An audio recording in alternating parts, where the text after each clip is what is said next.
Alright, now I know I put a warning up at the beginning of this video, but I'm going to give you another one, okay? At any point during the watching of this video, you feel triggered, just keep repeating yourself, it's only a YouTube video. It's only a YouTube video. So, you know, reboots, remakes, rebuttals, redos, relaunches.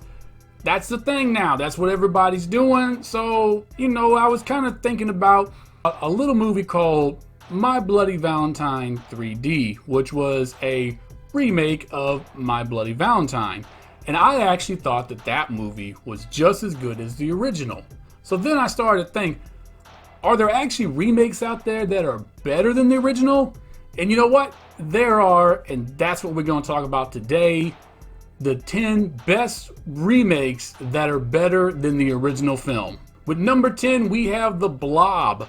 You know, Blob came out in 1958, and for the time, it was pretty cool as far as special effects, even though the Blob just looks like somebody, you know, squishing some Smucker's jam, grape flavor, you know, out of stuff. But, you know, it was cool for its time, but it was one of those, you know, late 50s, campy monster type films. But then in 1987, we came out with the remake of The Blob. And this, like all late 80s films, was ultra violent. Special effects had obviously come a much further along, and The Blob looked a lot better. It was grosser, and it was a hard R movie, like, again, most films in the late 80s. So, The Blob 1987 totally knocks out The Blob 1958. Number 9, we have The Man of Steel. The Man of Steel came out in 2013. This was a remake, reboot, rebuttal, whatever it was, of the Superman from 1978. And I know that movie holds a special place in everyone's heart. You know, everyone, it's, you know, Christopher Reeves is always going to be Superman. But have you watched that movie lately? Because it's not good. It is corny, and the reason I've always disliked Superman my entire life is because he's always painted as this corny, goody two-shoes type dude. And then this guy named Zack Snyder came across, and he did his own version, and he turned Superman into a bad man. I'm talking about a dude that will do what he has to save the community, including killing one of his own. And at number 8, we have 2021's Cruella, which is a remake of 1996's 101 Dalmatians with Glenn Close. This 1996 film is straight trash. I have nothing else to say about it. Now then, Cruella, Emma Stone does her best female Joker ever in this. And this is a great take on the story, and it makes it fresh and a little scary, and it's just better. So Cruella is so much better than 1996's 101 Dalmatians. At number 7, we have the 2008 Incredible Hulk, which is a remake of the 2003 Hulk movie directed by Ang Lee. And that movie is terrible. So, for example, The Incredible Hulk, which is actually, it's kind of been shoehorned into the Marvel Phase 1 storyline, but the Incredible Hulk film has the Abomination, which is a villain, and it's pretty well done. The movie The Hulk has an Abomination in the fact that there's these giant poodles that Hulk has to fight. And Hulk is also like 9 stories tall. He's like the same size of King Kong. And again, he fights mutated poodles. At number 6, we have 2018 Suspiria. And of course, this is a remake of the 1977 classic Suspiria. Now then, before everyone gets mad and unsubscribes, Suspiria, the original OG one, is a beautiful film. The bright, insane colors, the crazy soundtrack. It is a very, very well put together film and a classic all its own. But this new Suspiria that came out in 2018, they took the storyline, got a little more deep and a lot more explanation with it. And I have to say, they present the storyline a lot better. I also like the fact that they didn't do a shot-for-shot remake. the bright tones and crazy colors and score. That's not in this one. They went a totally different direction, made it their own movie. And although it's like super long, all in all, it is a much better film than the 1977 version. At number 5, we have 2021's Justice League, the Snyder Cut. Yep, you knew this was coming. Don't be surprised by it. This is a remake. It's not an extension, it is a remake. There is so much more added in this cut of the film that it is a completely new film all on its own. And we get to see exactly what Zack Snyder had in mind. And I really wish this was the one that came out, because I would love to see the universe that he was trying to make and create.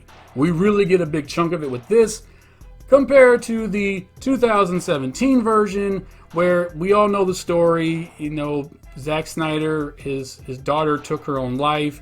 He had to leave production, and then Whedon got involved and just took everything out that was awesome, really threw together some craptastic special effects. The CGI was straight trash.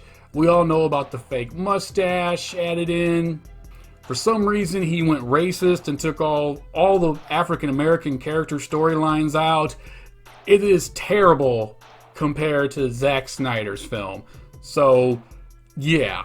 And at number 4, we have 2012's Dredd, which is a remake of 1995's Judge Dredd, starring Sylvester Stallone in one of his worst films he's ever done. And yes, I have seen his other films like Stop Where My Mom Will Shoot and Rhinestone Cowboy. This is right up with those. This is terrible. This is a perfect example of what not to do when making a comic book movie. Now then, Dredd is just a fantastic film. It is gritty. It is comic book accurate on every level. He keeps his helmet on. There's no corny dialogue. It is just so supreme above what Sylvester Stallone did.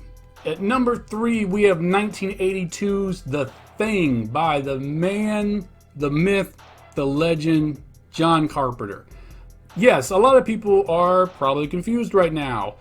What are you talking about? Remake. This is actually a remake of 1951's The Thing from Another World.